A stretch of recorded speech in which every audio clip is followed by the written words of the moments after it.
Meus irmãos e irmãs, vamos receber, sem maiores delongas aqui, o pastor José Dilson para a sua palavra, para o seu testemunho.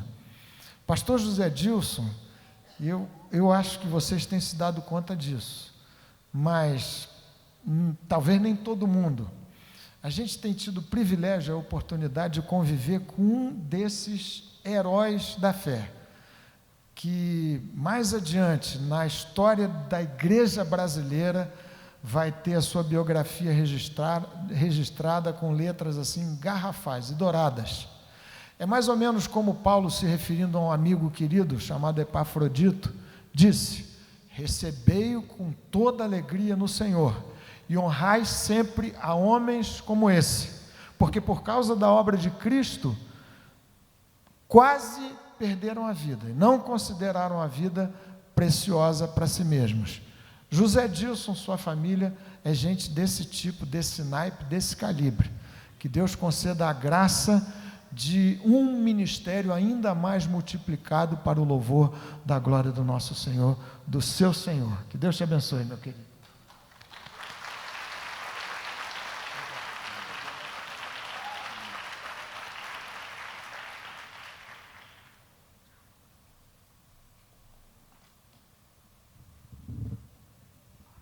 Boa noite a todos.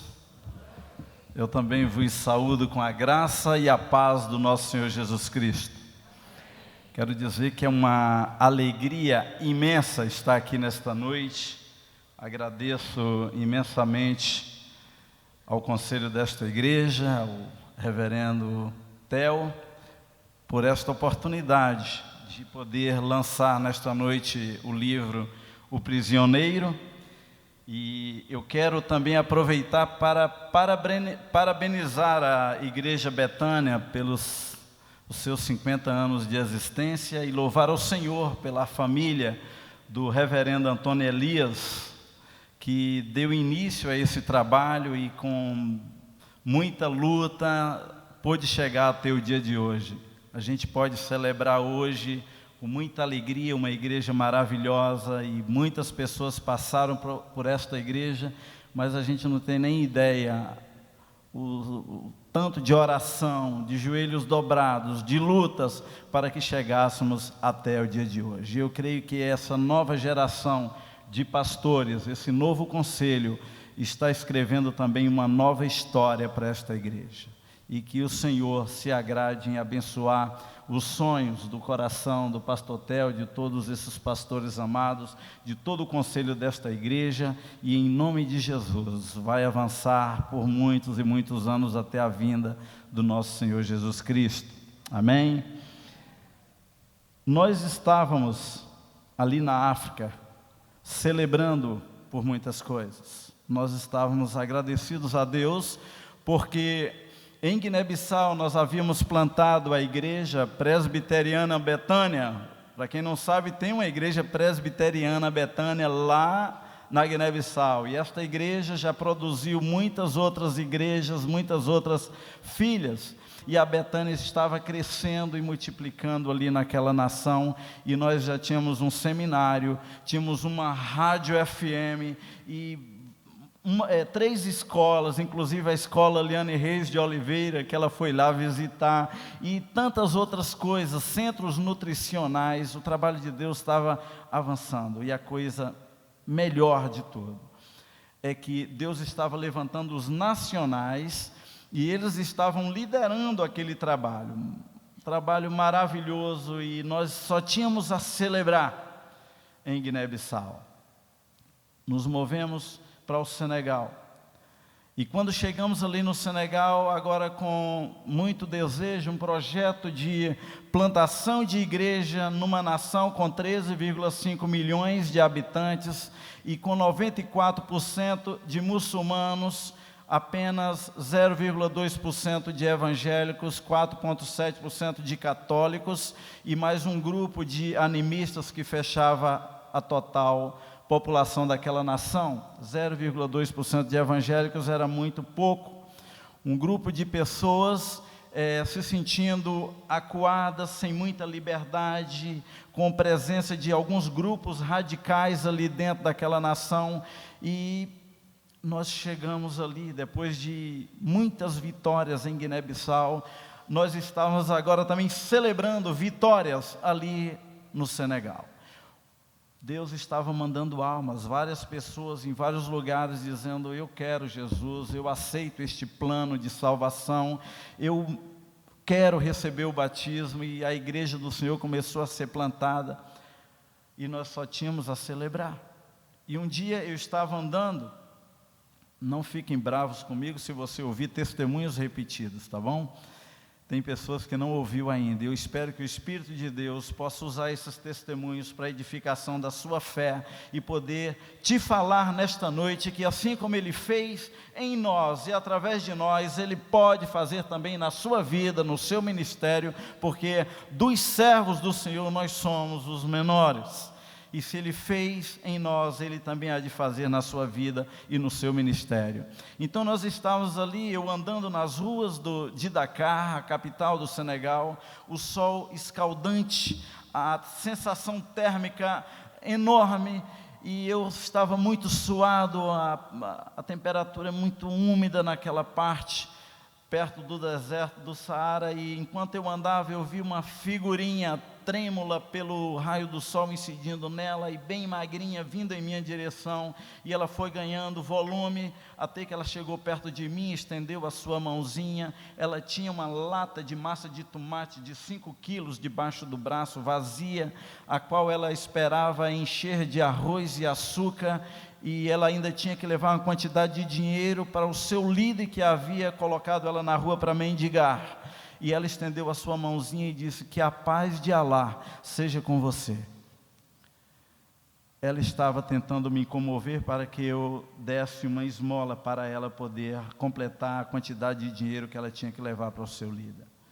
Eu olhei para ela com muita compaixão no meu coração, porque ela estava descalça, suja, com uma roupinha velha, e eu descobri que ela era uma criança guineense.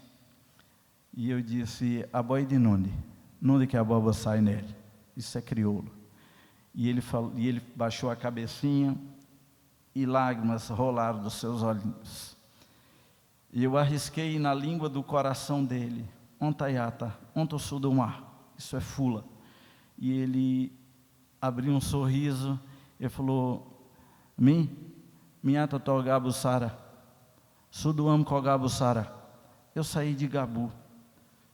A minha casa é lá em Gabu. E ele começou a falar comigo dizendo: eu estava na minha casa com os meus irmãos, mais 2 irmãos, a minha mãe, o meu pai tinha outras esposas, e nós morávamos dentro daquela casa de palha, redondinha, com a minha mãe. Não tínhamos muitas coisas, mas a gente era feliz ali dentro. E um dia o meu pai chegou e me puxou pelo braço e falou: você vai ser um grande líder islâmico, e me entregou na mão de um homem que eu não conhecia, e você não imagina a dor do meu coração, eu sendo arrastado por aquele homem, e fui trazido para essa cidade. Ele nem sabia o quão longe estava aquela cidade da sua aldeia, mas uma média de 750 quilômetros.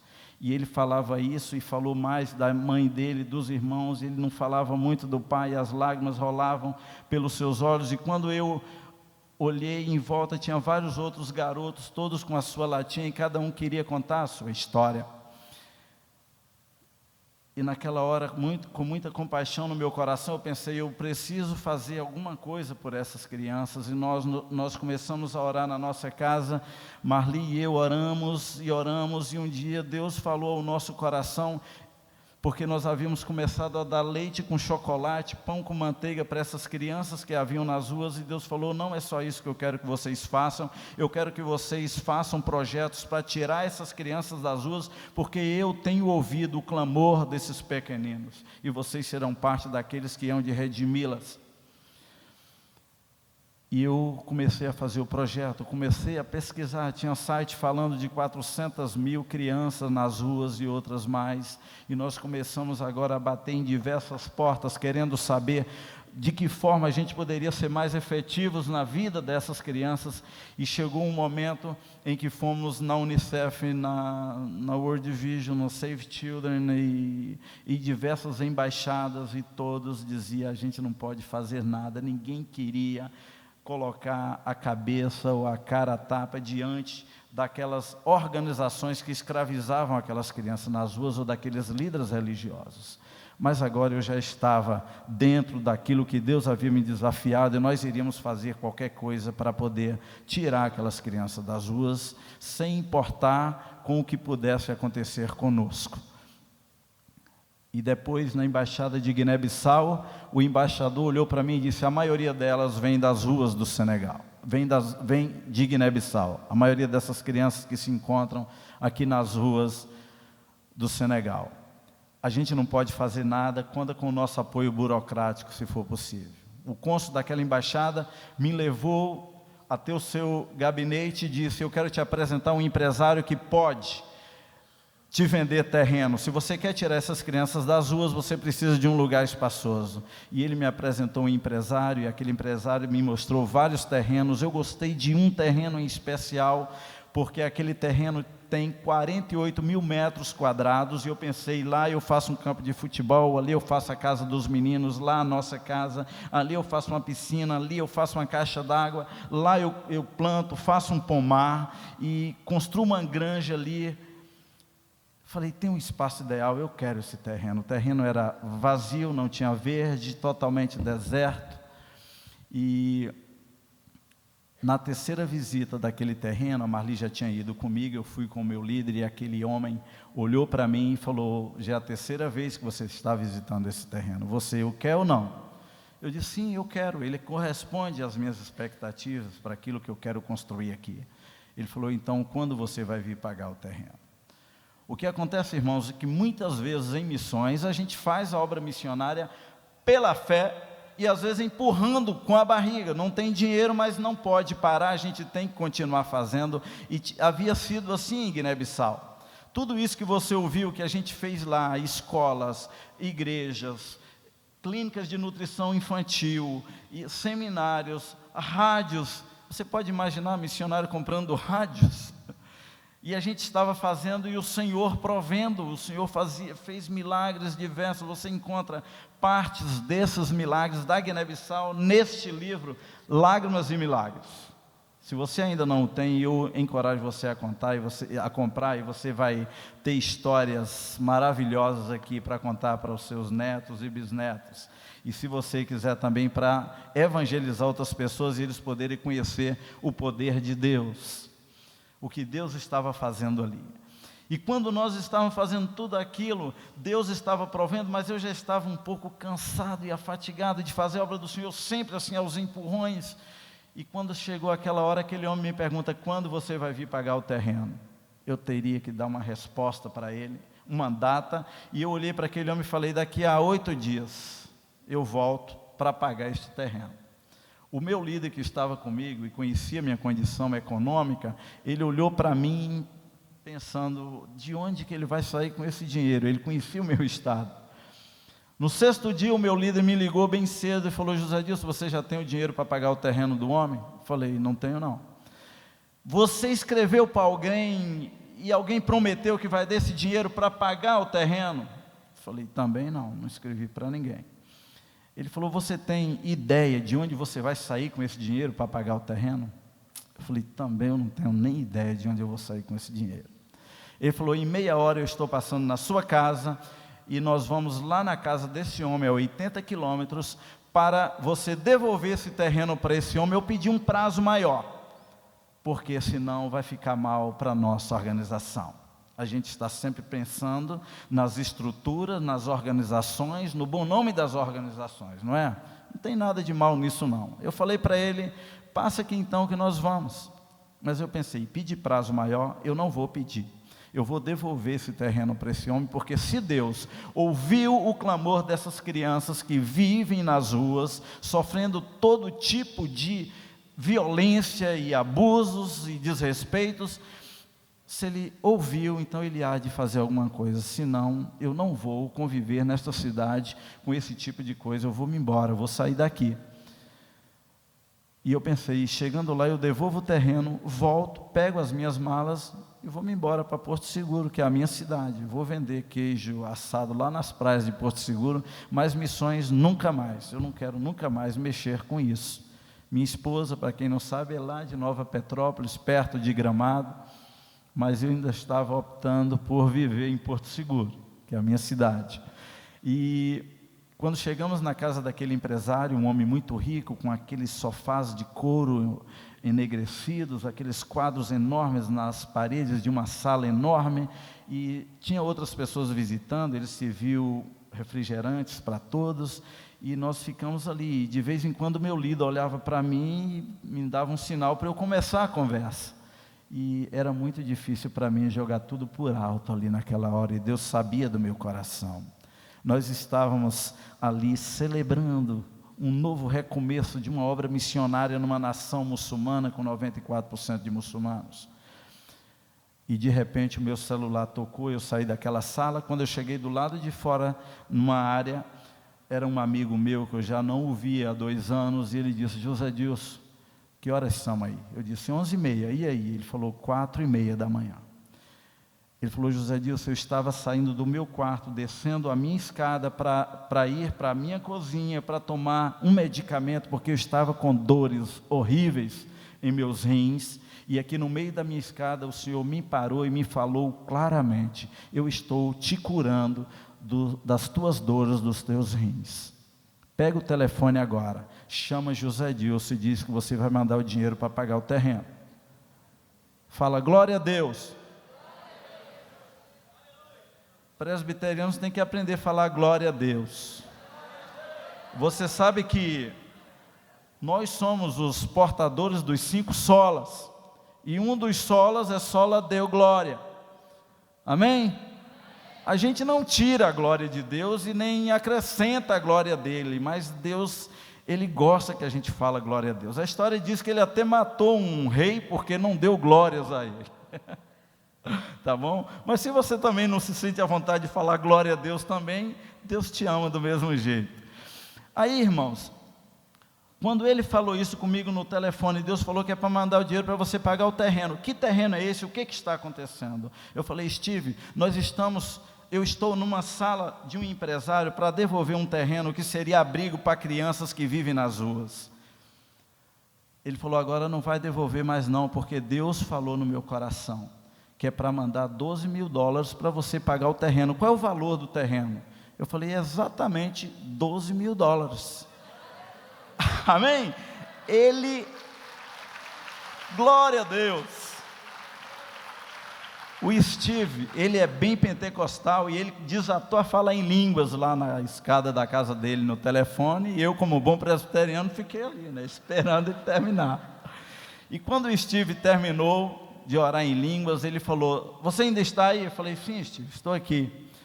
Ele falou: José Dilson, Deus me deu uma palavra agora em Obadias. Ele falou que você tem que chamar esse projeto Obadias, porque o último versículo de Obadias diz que salvadores subirão ao monte Sião e julgarão o monte de Esaú, e a glória, o reino será do Senhor. Eu falei: amém. Então o projeto vai se chamar Projeto Obadias. E ele falou: e a semana que vem o dinheiro vai estar na sua conta. Eu falei: peraí, Steve, quem falou com você para mandar esse dinheiro? Ele falou: Deus. Você não terminou de ouvir? Eu falei: então, se foi Deus, esse dinheiro tem que ser mandado hoje, porque a semana que vem ele não vai valer nada. Eu vou estar lá nas praias de Porto Seguro vendendo queijo assado. O Steve já é um amigo de longas datas, e ele falou: José Dilson, então quando o dia amanhecer aqui em Jerônimo, em Idaho, o dinheiro vai estar na sua conta. Eu voltei para aquela sala e falei: senhores, prepare os documentos, porque amanhã eu estou voltando para pagar o terreno. E pagamos aquele terreno no 7º dia, e não no 8º, porque quando Deus está de dentro, Ele faz. Glória a Jesus, glória a Jesus. E eu quero aqui perguntar a você: qual é a sua luta? Qual é o seu problema? Qual é a sua batalha? Eu quero dizer que Deus está de dentro com você. o milagre vai acontecer a qualquer momento, porque Ele é Deus. Quando Ele fala, Ele garante. Nós estávamos celebrando, porque agora tínhamos um terreno, e eu coloquei um tratorzão dentro daquele terreno, abri as ruas, abri o campo de futebol, coloquei traves e começamos a plantar cada manga, cada caju que nós usávamos, e eu pegava aquela semente e transformava em mudas e comprava outra semente. Nós arborizamos aquele terreno com mais de 1000 pés de frutas. Cavamos um poço artesiano com uma caixa d'água para 15 mil litros d'água, construímos uma granja para 450 frangos e produzimos 450 frangos a cada 45 dias. Deus estava tornando realidade os nossos sonhos. Começamos a trazer as crianças, e elas agora tinham um novo lar, onde elas podiam viver com todos os direitos que ela tinha. Então a gente só tinha celebração naquele lugar. E a gente pôde engrandecer, glorificar o nome do Senhor. É bom quando você está vivendo a fase da celebração, de regozijo e de vitórias. Almas se convertendo, batismos acontecendo numa nação com 94% de muçulmano, era demais. Agora, eu não estava ali displicentemente ou inocentemente, sem saber contra quem eu estava lutando naquele lugar. Abra suas Bíblias, por favor, no livro de Marcos, capítulo 4, é um texto antigo, que muita gente já leu, muita gente já pregou, e eu também quero fazer algumas ponderações nesse texto, nesta noite também.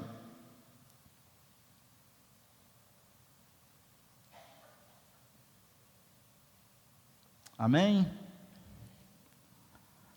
A palavra de Deus diz: naquele dia, sendo já tarde, disse-lhe Jesus: passemos para outra margem. E eles, despedindo a multidão, o levaram assim como estava no barco, e outros barcos o seguiam. Ora, levantou-se grande temporal de vento, e as ondas se arremessavam contra o barco, de modo que o mesmo já estava a encher-se de água. E Jesus estava na popa, dormindo sobre o travesseiro. Eles o despertaram e lhes disseram: mestre, não te importa que pereçamos? E ele, despertando, repreendeu o vento e disse ao mar: acalma-te, emudece. O vento se aquietou e fez-se grande bonança. Então lhes disse: porque sois assim tímidos? Como é que não tendes fé? E eles, possuídos de grande temor, diziam uns aos outros: quem é este que até o vento e o mar lhes obedecem? Pai, nós magnificamos o teu nome nesta noite. Obrigado porque o Senhor está aqui, passeando no meio de nós, visitando-nos. E o Senhor sabe das famílias, dos irmãos, das irmãs que estão passando por tempestades, por dificuldades, por problemas, e que a celebração já deixou de ser uma realidade em suas vidas, em seus casamentos, na criação de seus filhos, na sua economia, na sua saúde. Então pedimos, Senhor, que Tu possas, pela Tua misericórdia, restaurar a vida de cada um, de cada uma, em vitória, em graça, em celebração outra vez, em nome de Jesus. Seja conosco, fale conosco, em nome de Jesus. Amém. Muitas pessoas já falaram desse texto e comentam muito sobre para onde eles estavam indo e o que eles iam fazer. Eu quero falar um pouquinho do Mar da Galileia.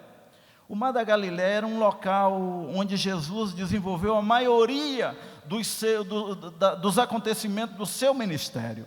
Foi aonde ele desenvolveu, digamos assim, o seu ministério. E tem algumas coisas grandes que ele fez ali. Foi ali que Jesus chamou os 4 primeiros discípulos dele. Foi ali que Jesus andou sobre as águas. Foi ali que ele alimentou 5.000 pessoas. Foi na beira daquele mar, em uma colina, onde ele pronunciou o Sermão do Monte. Foi ali que o povo quis fazer de Jesus rei. O Mar da Galileia também foi palco de curas, de milagres, de prodígios em vida de muitas pessoas. Foi ali que pessoas foram libertas de demônios. Foi ali também no Mar da Galileia que Jesus mandou demônios para porcos.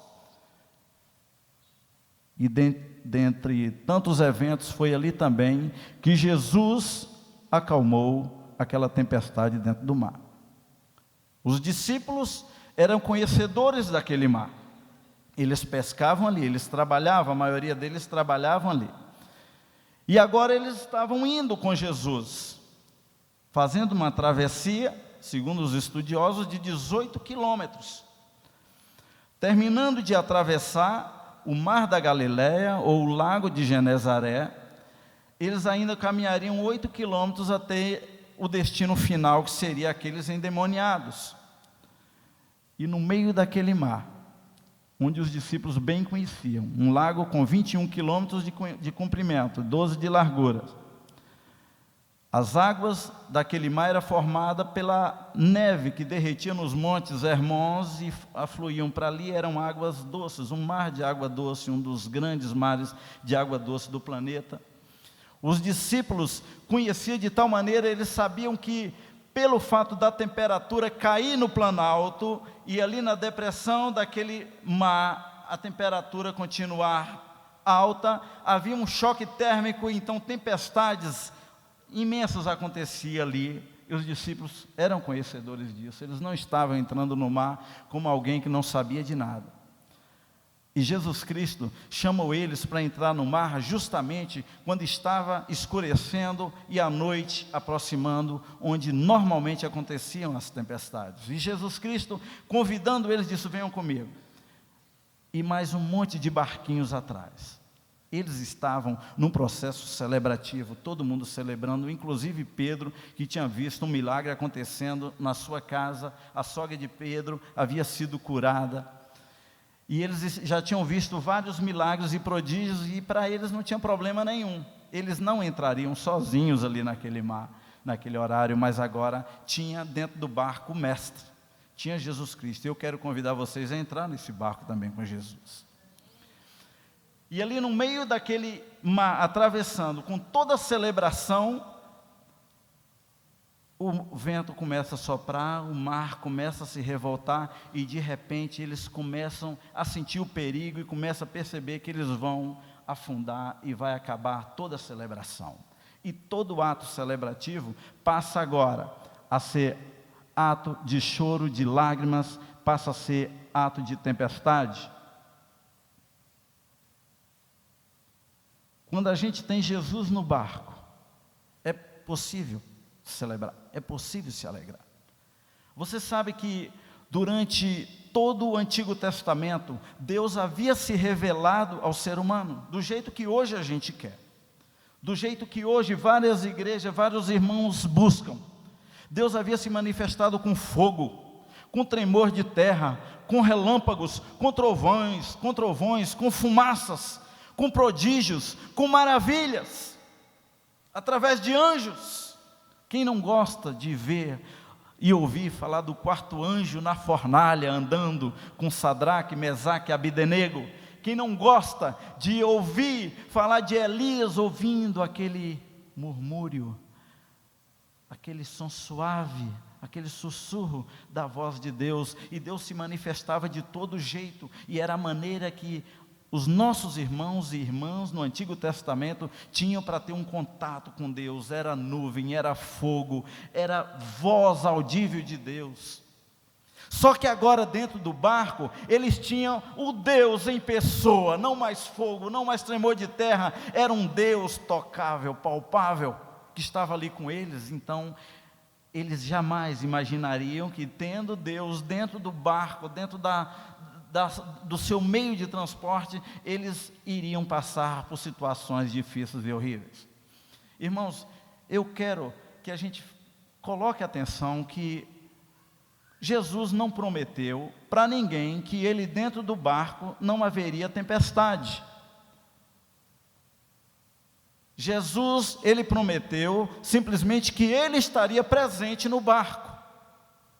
Lembra que eu te convidei para estar dentro desse barco? Eu sei que a maioria de vocês aqui já tem Jesus dentro do barquinho da sua vida, lá no seu lar, na sua casa. Mas ele jamais disse que não haveria problemas. Ele jamais disse que seria tudo a mil maravilhas. Teve uma mulher que veio para a igreja, uma africana, e o nome dela é muito interessante, ela se chama Fanta. tem várias Fantas lá na Guiné-Bissau e no Senegal, no oeste da África. E ela chegou na igreja, ela era muçulmana, se converteu ao Senhor contra a vontade do marido, mas ela foi para a igreja, teve uma bebezinha, e aquela bebezinha linda, aquela bebezinha foi crescendo e as pessoas começaram a observar que ela tinha um problema físico, era um bebê especial. E não existe lugar para bebês especiais em algumas culturas, inclusive em algumas culturas no Brasil, e as pessoas chegavam para essa irmã, para Fanta, e falava: você não vê que essa sua filha é um demônio? Você não vê que essa sua filha é uma serpente? E falava isso na nossa frente, na frente dos missionários. E dizia: por que você não a mata? Faz o que todo mundo faz. E lá muitas mulheres soltam os seus bebês dentro de cisterna. Tem outros que levam na beira do mar e colocam com uma panela de arroz, uma garrafa de cachaça, e diz: se não for um demônio, se não for uma serpente, no outro dia eles vão chegar e vão encontrar esse bebê ali. E se for, vão entrar no mar, vão virar serpente à noite e vão entrar no mar. E sempre eles chegam e não encontram esse bebê lá na beira da praia. Alguns pais mais corajosos vão ter o alto mar e joga direto essas crianças lá dentro. Mas a Fanta, ela dizia: a Maimuna, não.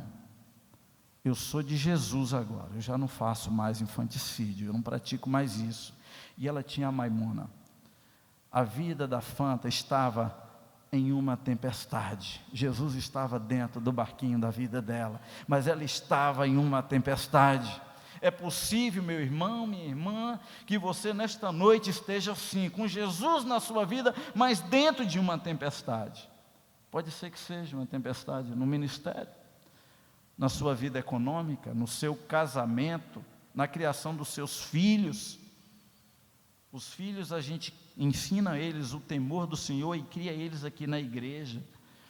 E eles crescem, escolhem o mal, escolhem viver na prática do pecado, ainda volta e diz: é culpa do meu pai e da minha mãe, porque meu pai é duro, minha mãe não me entende. Eu quero te dizer que Deus, especialmente os pais nesta noite, dizer que Deus vê, Ele viu a maneira, com o temor que você criou o seu filho, a sua filha.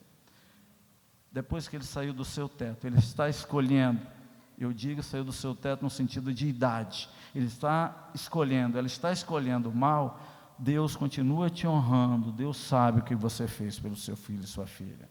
E não desista dele ou dela, porque eles são herança do Senhor, e cedo ou tarde eles vão estar de volta, adorando o nome do Senhor. Mas eu quero dizer que isso é uma tempestade na nossa vida, na nossa casa.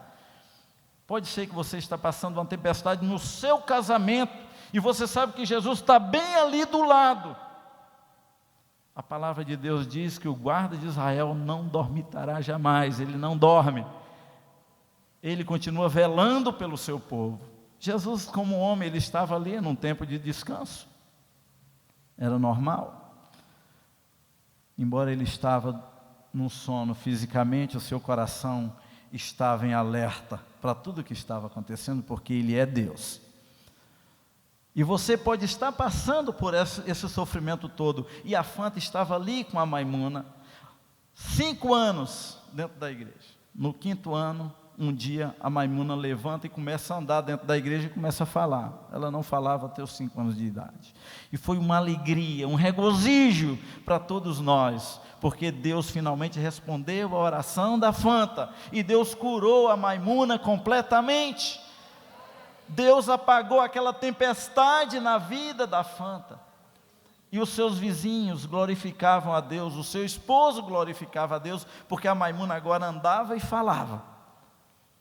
1 ano depois, Deus resolveu chamar a Maimuna à sua presença. A Maimuna pegou uma malária cerebral, e veio a óbito. Foi uma tristeza para todos nós, para a Fanta, para todo mundo. Era mais uma tempestade horrível na vida da Fanta. Mas quem conhece os caminhos do Senhor, eles são tão altos que nós não podemos atingir. Eu estava ali celebrando, no meio daquela tormenta toda, ou melhor, no meio daquela viagem. A gente não pode esquecer, eu quero falar nisso, que nós estamos indo levar libertação a Gadara. Nós estamos indo libertar os cativos, os oprimidos de Satanás. Quando Jesus perguntou àquele endemoniado: como você se chama? Ele falou: nós somos 6.000. O meu nome é 6.000, ou 5.000, era uma legião. Ele estava se referindo, nosso nome é legião, porque somos muitos. Ele não poderia dar um nome só. Ele estava se referindo à legião romana, de soldados romanos, que uma legião era formada de 5 a 6.000 soldados. Ele estava dizendo que eles eram de 5 a 6.000 demônios na vida daquele homem. Não pensa que você vai para Gadara, levar libertação aos cativos e vai ficar tudo numa boa. Você vai passar desapercebido. Eu imagino que 6.000 demônios, um grupo enorme deles foi atacar aquela embarcação, para tentar sucumbir aqueles que ali estavam, porque eles não queriam sair daquela região de Gadara. É minha imaginação, a Bíblia não diz isso, tá bom? Eu só quero dizer que uma coisa que os demônios ignoraram, é que no meio daquela embarcação, no meio daquele povo que estava levando libertação para Gadara, estava o Criador, Jesus Cristo. Jesus Cristo já havia dito para Jó: Jó, você sabe que eu domino e mando sobre os mares, eles vão vir até aqui. Jó 38, ele diz: o mar, eu disse para ele, vem até aqui, daqui não passas, e o mar obedeceu. Ele tinha o controle sobre tudo, e Jesus Cristo levanta e manda se aquietar, manda o mar parar com aquela braveza toda. Ele mostra ali quem ele era, como que ele era. E eu estava no meio daquela nação, celebrando a Deus pelas vitórias, o terreno cheio de crianças. De repente um pai apareceu, porque ele era chofer de um grande líder, daquele que exploravam, outros também. E ele chegou lá porque alguém falou com ele: como é que você, sendo muçulmano, você permite seu filho viver com os protestantes? Só que alguém não falou com ele: seu filho vivia nas ruas, sendo humilhado, sendo trilhado, sendo viciado, sendo abusado. Só falou que ele estava vivendo com os protestantes. Ele chegou com muita fúria e falou: eu quero que você pegue agora a água, nós vamos fazer as abluções e vamos orar ao nosso profeta. Ele disse: papai, eu já não oro mais ao seu profeta, eu sou de Jesus e já não faço mais abluções. Então aquele homem ficou furioso com o filho. Era preferível o filho morrer na rua do que ele agora servir Jesus Cristo. E aquele homem foi na delegacia local e deu uma queixa de mim, que eu havia sequestrado o filho dele e convertido o filho dele ao cristianismo. O delegado me levou, eu fiquei preso 48 horas naquela prisão local, e depois ele me transferiu para uma penitenciária onde eu passei 150 dias. Mas se tudo que eu passei naquela prisão, e tudo isso, tá, gente, está aqui no livro Prisioneiro, se tudo que eu passei naquela prisão foi somente por causa dessa história que eu vou contar para vocês agora, valeu a pena tudo.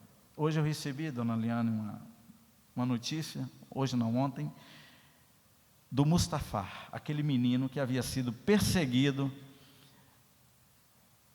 por causa da sua fé em Jesus.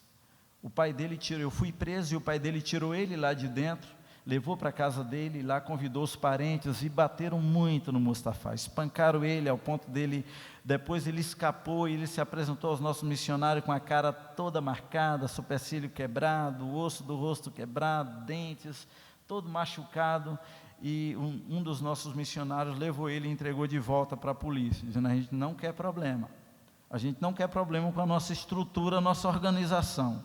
Quando a gente só pensa em estrutura, gente tem menos peso.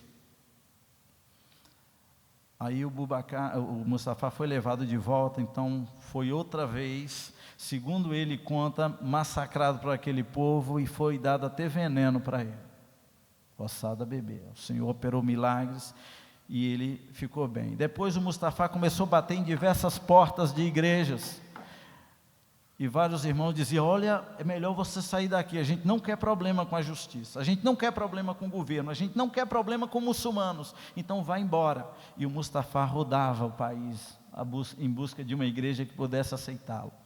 Finalmente um outro pastor brasileiro,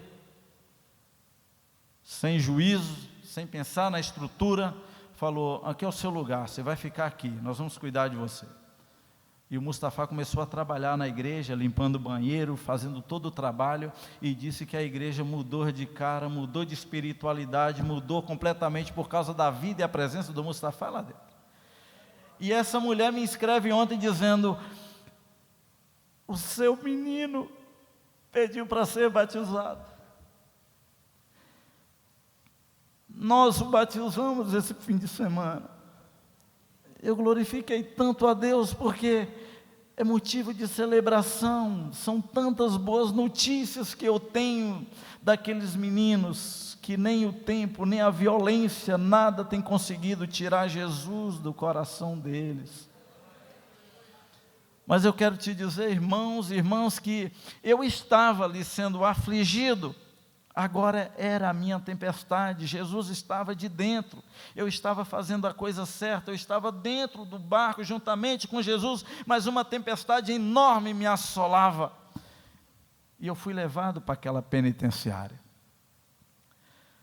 De acordo, eu entrava naqueles corredores, eu estava vendo ratos correndo em todo canto, e depois eu tive a oportunidade de compartilhar alimentos com eles, não que eu quisesse, e várias vezes ratos correndo por cima de mim enquanto eu estava dormindo, e não aconteceu comigo, mas alguns colegas tiveram a oportunidade de pegar alguns dentro de suas calças enquanto eles estavam dormindo. Muita barata, muita sujeira, muita pobreza. Eu dormia num espaço de 35 centímetros, em cima de uma espuma de 2 centímetros. Você não imagina o tamanho da humilhação para um pastor presbiteriano estar passando ali, mas não tinha um minuto que eu olhasse para o lado, que eu não sentisse a presença de Jesus ali dentro comigo. Ele não prometeu que nos livrariam de tempestades, mas Ele prometeu que estaria juntos. E Ele esteve junto comigo ali. Eu cheguei a escrever uma carta da prisão, dizendo: graça para viver e morrer. Todos os dias eu acordava chorando dentro daquela prisão. Chorando com saudade da minha família, da minha esposa, meus filhos, com saudade dos meus amigos, com saudade aqui da minha igreja, com saudade da minha liberdade. E eu ia lá para aquele banheiro, um banheiro com um buraco no meio, usado por 45 homens que povoavam aquela cela. Você não imagina a sujeira que era aquele banheiro, a imundícia que era. Mas eu limpei aquele banheiro, lavei as paredes, os baldes, as canecas, e deixei tudo muito limpo, e fiz daquele lugar um lugar onde eu ia para adorar o Senhor, e toda noite eu ia lavar aquele banheiro e aproveitava o tempo para adorar o Senhor. Mas de manhã eu acordava, eu ia para lá em lágrimas, me ajoelhava e dizia: Senhor, me dá da tua graça, eu não posso sucumbir aqui dentro. Esses meus colegas precisam do Senhor, e parecia mágica, a graça do Senhor vinha na hora, e eu aprendi que a graça do Senhor, ela pode ser para cada dia também como o maná. Cada dia Ele manifesta a sua graça. No meio daquela tempestade, Ele estava comigo dentro daquele barco, no meio do sofrimento, no meio de toda a miséria, no meio de toda a pobreza, Ele estava lá comigo. Eu estava andando no meio daquela tempestade, parecia que não tinha fim. Foram 150 dias sem qualquer saída, sem qualquer solução. Mas também, com Jesus dentro do barco, a tempestade ela não vai ser eterna, ela nunca será eterna, não vai durar eternamente. Chega uma hora que Ele se levanta e nos dá a vitória, que Ele diz: basta. E Deus fez isso comigo. Depois de 150 dias, chegou o habeas corpus. Eu ainda esperei mais 15 meses para pegar meu passaporte. Eu fui julgado, inocentado, e pude sair daquele país e voltar para o Brasil. Agora nós estamos preparando para um retorno ao campo missionário. Mas eu quero te dizer, meu irmão, minha irmã, que a sua tempestade, ela não vai durar para sempre, porque dentro do seu barco está o nosso Senhor e Salvador Jesus Cristo, e Ele há de te dar vitória, e muitas das vitórias Ele vai dar nesta noite. Amém? Porque Ele é o Senhor e Ele tem todo o poder para fazer isso. Jesus, Ele não quer que a gente se desespere. Ele está no barco.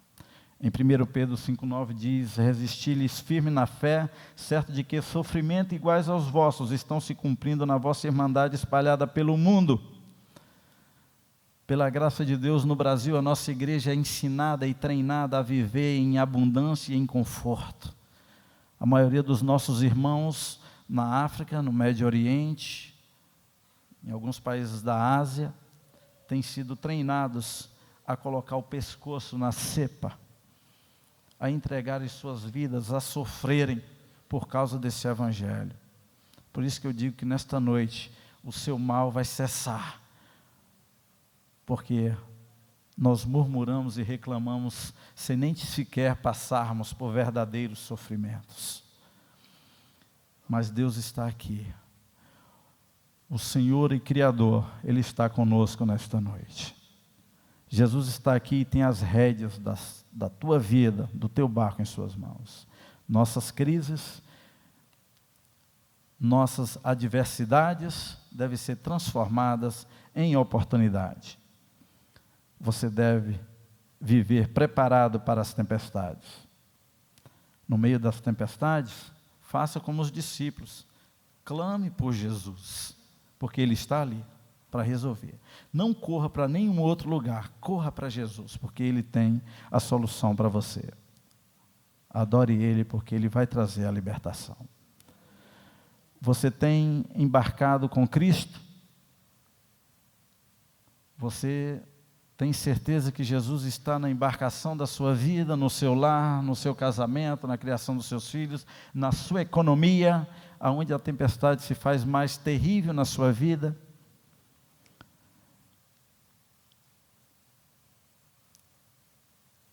Como está escrito em Romanos 8,36, por amor de ti somos entregues à morte o dia todo, fomos considerados como ovelhas para o matadouro. Essa é a história da verdadeira igreja de Cristo. Mas nós não somos derrotados. As tempestades jamais vão nos fazer sucumbir, porque Jesus está de dentro. Amém?